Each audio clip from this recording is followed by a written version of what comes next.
Hello everyone, welcome to the section 4.3 notes where we're going to talk about some properties of logarithms. We introduced last time the logarithmic functions in general, but there are some very fantastic properties to learn about logs. They mirror some of the exponential properties, so if you know properties of exponents, that's a good thing to know. You should really check with yourself, think about if you know those properties, thinking about, if you've got something raised to a power and then maybe this is times itself raised to another power. The fact that you add these, this is going to be reminiscent of a log property. There's also one for, what about if you divide like this? The fact that we should subtract those. And so this relationship between the multiplication and the addition, the division with the subtraction, that's going to come up right here. And we're talking about this first one. It's called the product rule. And when we have a product like this, we can turn it into a subtraction the same way that we do with exponents, except for this time it's just going to be the sum of these two logs. The log, it should keep the same base. Log base 5 of 7 plus log base 5 of 3. And then you're going to be done with that one. That's the most that we can expand it, and then these are not nice numbers that we can come up with, so we just leave it at that. And that's going to be the answer. Now that second one, we call this the quotient rule because we got a quotient. It's going to become a subtraction. That should not be a surprise. And right here, when the argument, it's got this division in there, 64 divided by y, we should go log base 4 of 64 minus log base 4 of y. And then log base 4 of 64, we can actually write this. This is just the number 3. And so it's going to go 3 minus log base 4 of y. Because, of course, 4 cubed makes 64, so that's why that's 3. Now, there's something called the power rule also. It ought to be reminiscent of a exponential. I'm thinking about this exponential property where if we raise a to the m and then it goes to another property, or to another power, to say like this, that in this case we should multiply these powers. It's going to go a to the m times n. And that is the essence of the power rule, which is that there's going to be some exponentiation like this one that turns into a multiplication. And the way that it works is that if we have an argument like this, x cubed, where this one has a power on it, we can put that power in the front and simply multiply times that power. So it should go 3 times log base b of x. And that's going to be the power rule. And this is probably the most applicable rule out of all of them because we use this power rule specifically to solve exponential equations. That's really what logs are good for. And now we've got another one, which is going to be another power rule. So anytime you've got that argument raised to a power like this, -6, we just go on the front. So -6 log of n would be the same thing. And anytime we wanted to, if it were convenient, we could just put that power back on there, make it go log of n to the -6, which we could also rewrite that one. I want you to think about exponent properties. That's log of 1 over n to the 6th also.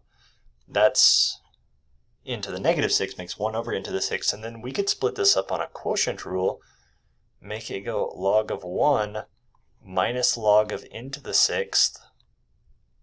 And this works also because log of 1 is 0, so that just goes away.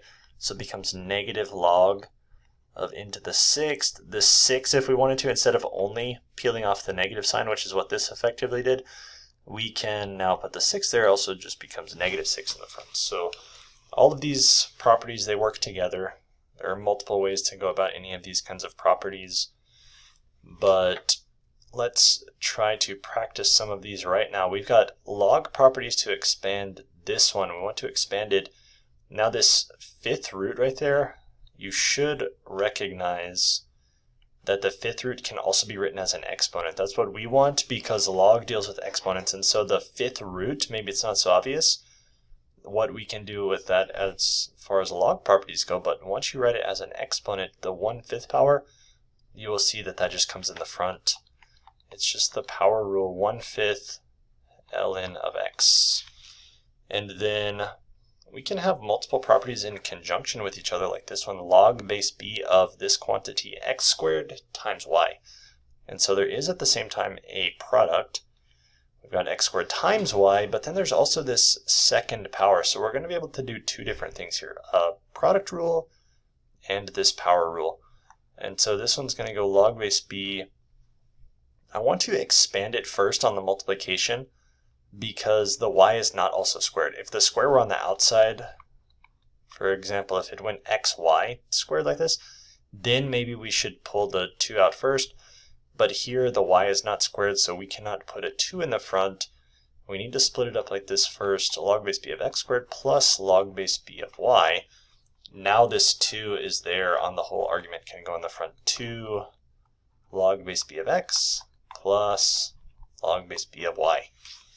And we're going to be done. And then this one, as long as we take it one property at a time, it should be all right.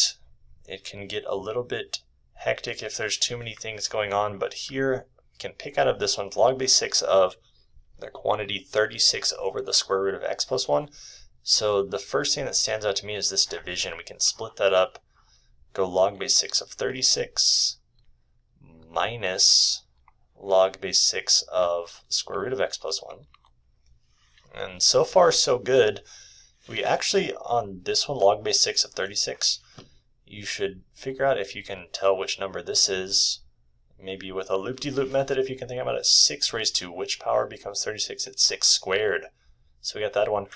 Also, we've got a root again, so think about that root as being a power. Instead of the square root, I want to write it as this stuff, get rid of the square root and write it as the 1/2 power. Now this 1/2 comes in the front, so minus 1/2 log base 6 of this thing x plus 1. And we should stop here. Some students might be tempted to try to split this up and make it maybe a sum of logs again, even though this is already a sum. It needs to be a product x times something to split it up any further, but we don't have, so it's just done. That's the answer for that one. And then carrying on, we can go the opposite way. Instead of splitting them up, we can join logs together. And this is something that can be applicable inside of some equations that we're going to do in a later section, which is that we might want to consolidate logs. And here we have log of 5 plus log of 2, so we should make that as log of 5 times 2. The addition becomes this multiplication with the argument, and that goes log of 10, which this is a common log, so it already has the implied, I'll write a little ghost of the base right here. It's log base 10 of 10. Log base something of itself is of course going to be 1 because loop-de-loop 10 to the first power equals 10. It all checks out, and so this thing actually just becomes 1. Log of 5 plus log of 2 is 1. And then we have this one. We can keep doing this, collapsing the logs as long as they have the same base. So before they were both log base 10, these ones are log base e, also known as natural log. So we can, here we can put the 4 on the power for this one, so we can make that be ln of x plus 6 quantity to the 4th power. And then minus, oh, this 3 also wants to go up there, so ln of x cubed. And then this subtraction should make a quotient, so it's going to be the x plus 6 quantity to the 4th power over x cubed. It's ln of all of this stuff. And that's going to be the end of it. Then we can have 3 of these in a row and collapse all of these. It's still no problem. We were just doing one like this where the 3 comes up here. Also the 5 can become the power on the y.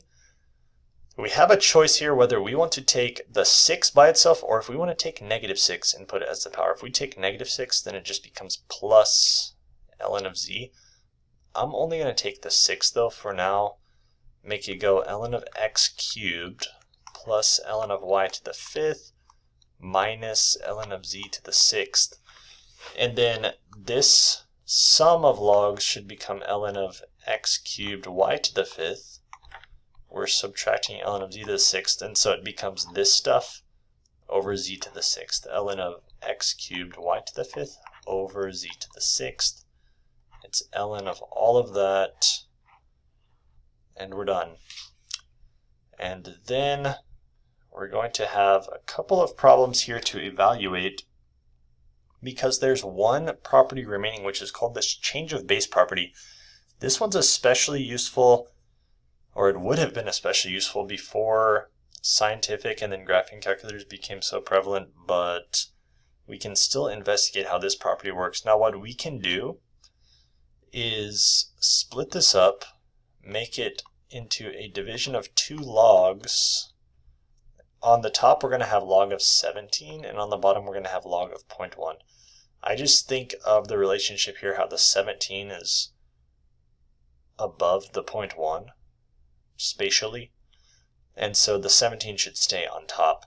Now the thing why it's called the change of base is that we can actually put any base here that we want. I just have written them as log, but we can write it as also natural log on top and natural log on bottom. We could do something like this. We can make it any base that we want. Log base 2, even log base 2 of 17 over log base 2 of 0.1. It's just that this base, the base 10, is convenient for the fact that 0.1 in the denominator here is already a power of 10, so this log is just going to evaluate to a number. And log of 0.1, if we think about, I'm going to come off to the side over here, think about what is log. I'll put the 10 there for convenience in doing the loop-de-loop method. 10 to which power to make 0.1? That's the exponential version of this equation. And 0.1, that happens to be 1 over 10. It's 1/10, which is 10 to the negative 1 power. It's just the reciprocal. So on bottom it just becomes negative 1. That's what I'm going to put right here. This mysterious number is negative 1, which means we simply have log of 17 divided by negative 1. So I'm going to put negative log of 17. That is going to be the answer. And that's with common logs. If we do it with natural logs, which once I come up with this one, oh, I already wrote it down, by the way, it's here. Natural log of 17 over natural log of 0.1. I want to pull up in the calculator and just investigate the difference between these. Negative log of 17 versus if we take the natural log of 17 and then divide it by the natural log of 0.1. Here comes the moment of truth, and it's always going to be identical. And then speaking of different bases that we could change it to, there ought to be, I think it's in math, let me check. Oh, there it goes. So I'm going to quit out of this just to navigate there again on purpose. If we go into this math menu, math, we stay in this math one on the far left. We don't want any of these other ones. I'm going to press up just so that it will overflow, come down to the bottom of the list, because way down here, there's the one, it saved me a lot of clicks to get to log base. And when you go at log base, whatever we want, log base 0.1, we can customize the base of 17. It's going to also be the same. So that's how change of base formula works. And that's the end of the 4.3 notes. So I hope this was helpful to you, and I'll catch you in the next video. Thanks.